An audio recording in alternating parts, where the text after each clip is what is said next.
Hello friends, welcome to परीक्षा घर YouTube channel. मैं हूं नितिन कुमार। आज मैं बात करने वाला हूं ब्लड मतलब कि रक्त के बारे में। पिछली क्लास में हमने बात की थी श्वसन की क्रिया पौधों में किस प्रकार होती है, जीवों में किस प्रकार होती है, मनुष्य में किस प्रकार होती है और अन्य बातें भी हमने डिस्कस की थी। वीडियो ऊपर आई बटन में मिल जाएंगी और प्लेलिस्ट में जाकर आप हमारी सभी वीडियो देख सकते हैं सीरियल वाइज, और हम प्लेलिस्ट का वो एंड स्क्रीन में दे देंगे। आज हम डिस्कस करने वाले हैं रक्त क्या है, किस प्रकार का होता है, इसका पीएच मान क्या होता है और इसके कार्य क्या क्या होते हैं। तो चलिए शुरू करते हैं।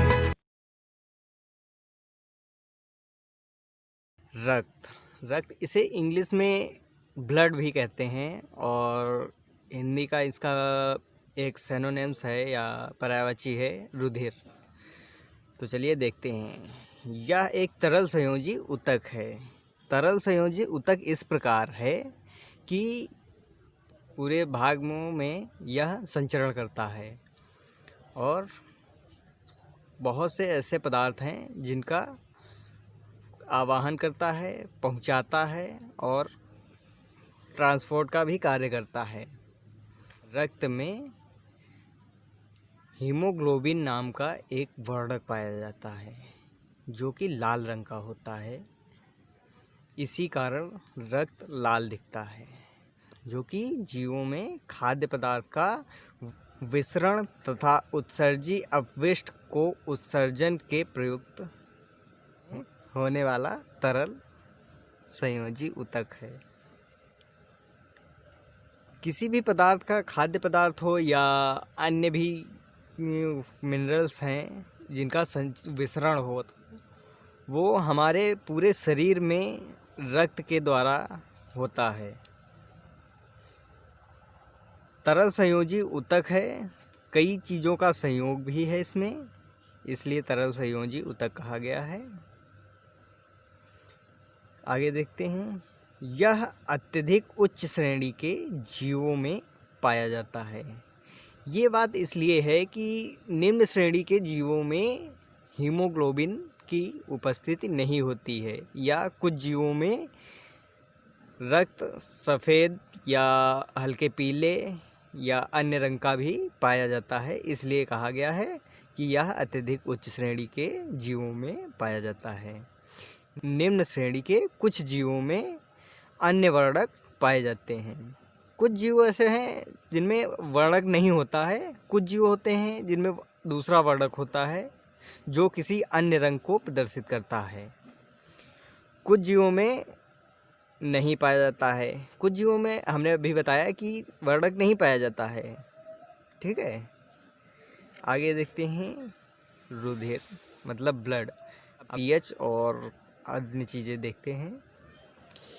जीव कहें या मनुष्य, दोनों एक ही हैं, या अगर जीव कहें तो बहुत से जीवों को हम सम्मिलित कर सकते हैं, जानवरों को भी सम्मिलित कर सकते हैं।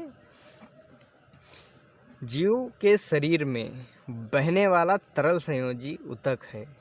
रक्त जो है वो जीवों के शरीर में तरल संयोजी ऊतक के रूप में बहता है। यह थोड़ा क्षारीय इसलिए है क्योंकि इसका पीएच 7 से अधिक है। ठीक है, यह थोड़ा सा क्षारीय नमकीन होता है। इसका पीएच मान क्षारीयता या अम्लीयता को प्रदर्शित करता है। तो इसका पीएच मान होता है 7.3 से 7.4, 7.3 से 7.4 के मध्य होता है। मनुष्य के शरीर का कुल भार का लगभग 7% या 8% रक्त होता है। अगर मानव का शरीर 50 किलो का है तो लगभग 4 लीटर या 4 किलो तक उस रक्त का वजन होता है। ठीक है, ये एग्जाम्पल के तौर पे, वैसे तो 7 से 8%। ठीक, एक स्वस्थ व्यक्ति में लगभग 5 लीटर मात्रा पाई जाती है। 5 लीटर का मतलब ये है कि 7 से 8% लगाया जाए तो स्वस्थ व्यक्ति का शरीर लगभग 65, 60, 70 इस प्रकार होता है, इसीलिए इसे लगभग 5 लीटर बताया गया है। रक्त के 2 मुख्य घटक होते हैं। रक्त के 2 मुख्य घटक होते हैं जो कि हम आगे डिस्कस करेंगे। पहला है प्लाज्मा और दूसरा है रक्त कणिकाएँ। इन्हें रुधिराणु या रुधिर कणिकाएँ भी कहते हैं। तो पहला देखते हैं प्लाज्मा। प्लाज्मा हल्के पीले रंग का स्वाद में क्षारीय, निर्जीव इसलिए क्योंकि इसमें सेल्स नहीं पाई जाती हैं, सिर्फ ये पदार्थ होता है, जलीय द्रव्य होता है, इसलिए निर्जीव। तरल ऑलरेडी जल के कारण होता है। यह रक्त का लगभग 55 से 60% भाग है। रक्त में जो भी रक्त का भाग होता है उसमें से 55 से 60% भाग होता है प्लाज्मा का। प्लाज्मा में जल की मात्रा, मैंने अभी बताया जल के कारण ये तरल संयोजी ऊतक है। जल की मात्रा लगभग 90% होती है। शेष 8 से 9% कार्बनिक पदार्थ का मतलब है कि ग्लूकोज और फ्रक्टोज, गैलेक्टोज, अन्य पदार्थ जो कि खाद्य के रूप में प्रयोग किए जाते हैं वो हो सकते हैं ये कार्बनिक पदार्थ। तथा 1 से 2% बहुत ही कम मात्रा में अकार्बनिक पदार्थ जैसे मेटल या नाइट्रोजन, आयरन, अन्य पदार्थ या धातुएं जो कि आयंस के रूप में पाई जाती हैं, ये उपस्थित होते हैं 1 से 2%। इसके 2 भाग होते हैं, पहला कार्बनिक, दूसरा अकार्बनिक। इसलिए पहले हम देखते हैं कार्बनिक मतलब ऑर्गेनिक सब्सटेंस का मतलब है कार्बनिक पदार्थ। रुधिर प्लाज्मा, अभी हम प्लाज्मा की ही बात कर रहे हैं। प्लाज्मा में लगभग 7% प्रोटीन, जो कि प्रोटीन के रूप में हम खाद्य पदार्थ के रूप में प्रोटीन लेते हैं, वो 7% प्रोटीन होता है। प्रोटीन मुख्यतया एल्ब्यूमिन जो कि अंडे के सफ़ेद भाग में होता है, उसी प्रकार एल्ब्यूमिन, ग्लोबुलिन, प्रोथ्रोम्बिन, फाइब्रिनोजन होता है। ये सभी प्रोटीन कार्बनिक पदार्थ, जटिल कार्बनिक पदार्थ हैं जो कि पाए जाते हैं प्लाज्मा में। इसके अतिरिक्त हार्मोन्स जो कि हमारे शरीर में बहुत से अंग तंत्रों को संभालते हैं या कहें उन्हें प्रेरणा करते हैं। विटामिन्स जो कि हमारे पोषण का ध्यान रखती हैं। श्वसन गैसें मैंने श्वसन में बताया था कि कार्बन डाइऑक्साइड, ऑक्सीजन, ये सब रक्त में विलय होकर ये इनका आदान प्रदान होता है। हिपेरिन ये कार्बनिक पदार्थ है। यूरिया कार्बनिक नाइट्रोजनस पदार्थ है। अमोनिया जो कि नाइट्रोजन युक्त पदार्थ है। ग्लूकोज कार्बोहाइड्रेट है। एमिनो एसिड जो कि नाइट्रोजन युक्त अम्ल है। वसा फैट जिसे कहते हैं। ग्लिसरॉल जो कि कार्बनिक युक्त पदार्थ है। प्रतिरक्षी का मतलब ये है कि दूसरे से रक्षा करना, बाहर से जो जीव आए या वायरस आए उन जीवाणुओं को, कीटाणुओं को समाप्त करना आदि पदार्थ उपस्थित होते हैं। ये सभी पदार्थ जैसे प्रोथ्रोम्बिन, फाइब्रिनोजन, श्वसन गैसें, यूरिया, अमोनिया, ग्लूकोज, ये सभी रक्त में उपस्थित होते हैं प्लाज्मा में। प्रोथ्रोम्बिन तथा फाइब्रिनोजन रुधिर स्कंदन को प्रेरित करते हैं या सहायता करते हैं। रुधिर स्कंदन का मतलब है कि ब्लड को हमारे हृदय से पूरे शरीर में पहुंचाना का काम ये प्रोथ्रोम्बिन और फाइब्रिनोजन दोनों करते हैं। हिपैरिन जो होता है ये प्रतिस्कंदन मतलब एंटीकोगुलेशन या एंटीकोगुलेंट होता है। एंटीकोगुलेंट का मतलब है कि पूरे शरीर में जो प्रोथ्रोम्बिन फाइब्रिनोजन के द्वारा फैलाया गया है, ब्लड पूरे शरीर में भेजा गया है, उसको कलेक्ट करके फिर से हृदय में उपस्थित करना, वो भी लंग्स में शुद्ध करने के बाद और किडनी में यूरिया का उत्सर्जन होने के बाद फिर से प्रतिस्कंदन मतलब हृदय में रक्त का पहुंचना होता है। ये इसे हिपैरिन प्रभावित करता है या सहायता करता है। अगला भाग देखते हैं हम अकार्बनिक पदार्थ। ये हमारे प्लाज्मा का ही दूसरा भाग है, जो कि पहला कार्बनिक था, अब दूसरा है अकार्बनिक। अकार्बनिक पदार्थ में सोडियम, कैल्शियम, फेरस मतलब आयरन, मैग्नीशियम तथा पोटेशियम जो कि हमें आयंस के रूप में प्राप्त होते हैं, ये सभी हमारे खाद्य पदार्थ में एक मिनिमम मात्रा में, कम से कम मात्रा में ये उपस्थित होते हैं। पोटेशियम के फॉस्फेट मतलब पोटेशियम के काफ़ी फॉस्फेट पाए जाते हैं।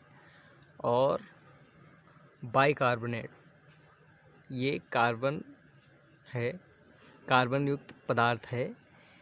बाइकार्बोनेट, सल्फेट, क्लोराइड्स आदि पाए जाते हैं। ये सभी हमारे रुधिर में अकार्बनिक पदार्थ जो कि आयंस के फॉर्म में या आयंस के रूप में हमारे शरीर में, वो भी रुधिर में अकार्बनिक पदार्थ में पाए जाते हैं। अब हमारा भाग शुरू होता है रक्त का दूसरा। पहला प्लाज्मा था, अब शुरू होता है दूसरा भाग, रुधिर कणिकाएं या जिन्हें रुधिराणु कहते हैं, इन्हें ब्लड सेल्स कहते हैं। ये हमारे रुधिर का 45% भाग बनाती हैं। 45% भाग बनाने का मतलब है कि प्लाज्मा 55 से 60% पाया जाता है, बाकी का बचा हुआ भाग हमारा 45% रुधिराणु या रुधिर कोशिकाएं होती हैं। ये 3 प्रकार की होती हैं, इनके कार्य भी अलग अलग हैं। तो चलिए पहले देखते हैं। पहला भाग हम देखते हैं, नंबर 1 पे है लाल रुधिर कणिकाएं, जिन्हें आरबीसी या रेड ब्लड कार्पसेल्स कहते हैं। ये रक्त में पाई जाती हैं। लाल रक्त कणिकाएं केवल कशेरुकी जंतुओं में ही पाई जाती हैं। लाल रक्त कणिकाएं जो कि कशेरुकी जंतुओं में ही पाई जाती हैं। लाल रक्त कणिकाएं जो कि कशेरुकी जीवों में पाई जाती हैं। यहाँ पर कशेरुकी का मतलब ये है कि जो भी जीव होते हैं जिनमें रीढ़ की हड्डी पाई जाती है, उन्हें कशेरुकी जीव कहते हैं। लाल ब्लड इन्हीं में पाया जाता है, कशेरुकियों में, क्योंकि इनमें रीढ़ की हड्डी पाई जाती है और इनका निर्माण हड्डियों के बीच उपस्थित बोन मैरो अस्थि मज्जा में होता है, इसलिए जंतुओं में ही पाया जाता है। मानव में लाल रुधिराणु 7.5 से 8 माइक्रोन इनका व्यास होता है तथा मोटाई 1.2 माइक्रोन मोटी होती हैं। पुरुषों में इनकी संख्या 50 लाख से 55 लाख व स्त्रियों में 45 लाख से 50 लाख प्रति घन मिमी मतलब प्रति मिलीमीटर क्यूब में होता है। 1 मिलीमीटर क्यूब में पुरुषों में लगभग 50 से 55 लाख और स्त्रियों में लगभग 45 से 50 लाख तक पाई जाती हैं। इन कोशिकाओं में केंद्रक पाया जाता है। इन कोशिकाओं में केंद्रक का मतलब ये है कि कोशिकाओं का संचालन माइटोकॉन्ड्रिया और उसके अन्य फंक्शन जो कि उपस्थित होते हैं वो केंद्रक के आसपास केंद्रक की उपस्थिति में होते हैं। इन्हीं कणिकाओं में हीमोग्लोबिन मैंने अभी पहले भी चर्चा की थी। हीमोग्लोबिन एक जटिल कार्बनिक पदार्थ जो कि आयरन की उपस्थिति में, आयरन मतलब Fe की उपस्थिति में लाल रंग का वर्णक बनाता है जो कि हीमोग्लोबिन कहा जाता है। इन्हीं कणिकाओं में हीमोग्लोबिन प्रोटीन वर्णक पाया जाता है। इनका जीवन काल औसत 120 दिन होता है। इन लाल रुधिर कणिकाओं का जीवन काल 120 दिन तक होता है। 120 दिन के बाद ये समाप्त हो जाती हैं और 120 दिन में अन्य रुधिरिकाओं का निर्माण होता है। केंद्रक के अतिरिक्त अभी मैंने बताया कि केंद्रक के अतिरिक्त बहुत से ऐसे भाग होते हैं जो कि पाए जाते हैं, जैसे कि गोल्गी सेंट्रोसोम, माइटोकॉन्ड्रिया आदि संरचनाएं होती हैं। इसमें बहुत सी ऐसी संरचनाएं होती हैं जो कि केंद्रक, गोल्गी, माइटोकॉन्ड्रिया, प्लाज्मा आदि बहुत सी ऐसी संरचनाएं होती हैं। आगे देखते हैं हम दूसरा भाग जो कि रुधिर कणिकाओं का ही है, श्वेत रुधिराण या ल्यूकोसाइट। इन्हें ल्यूकोसाइट भी कहते हैं। इन्हें WBC या वाइट ब्लड कॉर्पसेल्स भी कहते हैं। WBC भी कहते हैं। ये कणिकाएं श्वेत रंग की होती हैं। इन्हें अमीबी संरचना से भी प्रदर्शित किया जाता है, मतलब इनका कोई आकार नहीं होता है। ये कोई छोटी, कोई बड़ी, कोई उभरी हुई किसी भी आकार की होती हैं, इसीलिए इन्हें अमीबी संरचना की कहा जाता है। इनकी रक्त में मात्रा प्रति घन सेमी मतलब पर सेमी क्यूब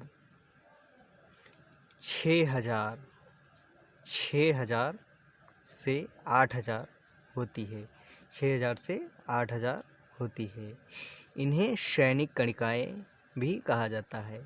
इन्हें सैनिक कणिकाएं इसलिए कहा जाता है क्योंकि ये प्रतिरक्षी की तरह कार्य करती हैं। मतलब कोई जीव या कोई भी वायरस हमारी बॉडी में प्रवेश करता है तो उसे उस जीव का भक्षण करती हैं, उन्हें मिटा देती हैं। इसलिए इन्हें प्रतिरक्षी कोशिकाएं भी कहते हैं, सैनिक कोशिकाएं भी कहते हैं, क्योंकि ये जीवाणुओं से रक्षा करती हैं। अभी मैंने बताया इनका जीवन काल 1 से 2 दिन, इनका जीवन काल 1 से 2 दिन का होता है।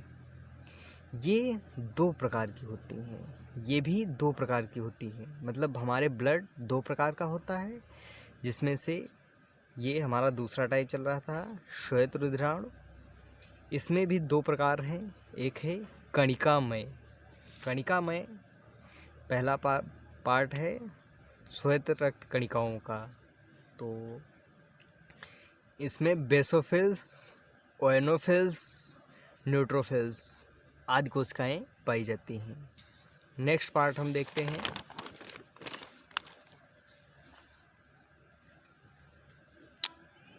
कणिका रहित में कम पार्ट हैं, जैसे कि लिम्फोसाइट, मोनोसाइट। ये 2 ही घटक हैं श्वेत रक्त कणिकाओं के दूसरा भाग कणिका रहित में। अब शुरू होता है तीसरा भाग, रुधिर बिंबाणु या रुधिर प्लेटलेट्स। ये बहुत ही कम मात्रा में रुधिर में पाई जाती हैं। आकृति उभयोत्तल मतलब दोनों तरफ से चपटी हुई, तस्तरीनुमा, केंद्रक विहीन। तस्तरीनुमा मतलब दोनों तरफ से चपटी हुई, केंद्रक इनमें नहीं पाया जाता है, केंद्रक विहीन होती हैं। ये रुधिर स्कंदन में सहायता करती हैं, मतलब कि रुधिर को पूरे शरीर में वितरण तथा कलेक्शन या कलेक्टिंग में सहायता करती हैं। इनकी संख्या 2 से 5 लाख, 2 से 5 लाख बहुत ही संख्या में अत्यधिक होती हैं। प्रति घन सेमी होती हैं, प्रति घन सेमी होती है। 1 से 4 दिन तक का जीवन काल भी इनका होता है। इनका जीवन काल 1 से 4 दिन तक भी होता है। आगे देखते हैं, स्तनधारियों के अतिरिक्त अन्य कशेरुकियों में रुधिर प्लेटलेट्स के स्थान पर स्पंडल कोशिकाएं पाई जाती हैं। अन्य कशेरुकी मतलब कि स्तनधारी के अतिरिक्त भी अन्य कशेरुकी होते हैं जिनमें रीढ़ की हड्डी तो पाई जाती है पर स्तनधारी नहीं होते हैं। उनमें ये स्पंडल शेप में पाई जाती हैं, स्पंडल कोशिकाएं की तरह पाई जाती हैं। इनमें केंद्रक नहीं पाया जाता है। ये पहले भी बता चुके हैं कि ये केंद्रक विहीन होती है। आगे देखते हैं हम रक्त के कार्य। ऑक्सीजन का परिवहन, हमारे पूरे शरीर में ऑक्सीजन का परिवहन करता है। रक्त के माध्यम से ऑक्सीजन का परिवहन होता है। पोषक पदार्थों का परिवहन, जो भी हम खाते हैं उसका रक्त के माध्यम से परिवहन भी होता है। शरीर के ताप का नियंत्रण। उत्सर्जी पदार्थों का परिवहन, उत्सर्जी पदार्थों का परिवहन का जैसे कार्बन डाइऑक्साइड, नाइट्रोजन युक्त यूरिया, अमोनिया, इन सभी पदार्थों का परिवहन कराता है। रोगों से बचाव, हमने अभी प्रतिरक्षा की बात की थी जो कि रक्त प्रतिरक्षी के रूप में उपयुक्त होता है। रक्त का थक्का बनना, घाव भरना।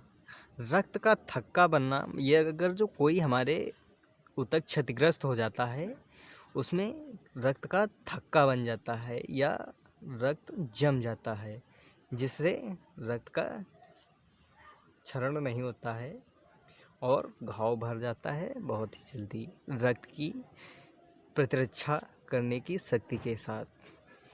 रक्त को जमने न देना, अगर रक्त हमारे शरीर में बह रहा है, अगर जम गया तो प्रॉब्लम हो सकती है। समन्वय स्थापित करना, हमारे शरीर में यह नर्वस सिस्टम को भी देखता है। तो दोस्तों आज की वीडियो में बस इतना ही। मिलते हैं जल्द ही अगली वीडियो में। Thank you. हेलो साथियों, आप अपने परिवार परीक्षा घर को सब्सक्राइब करें। धन्यवाद।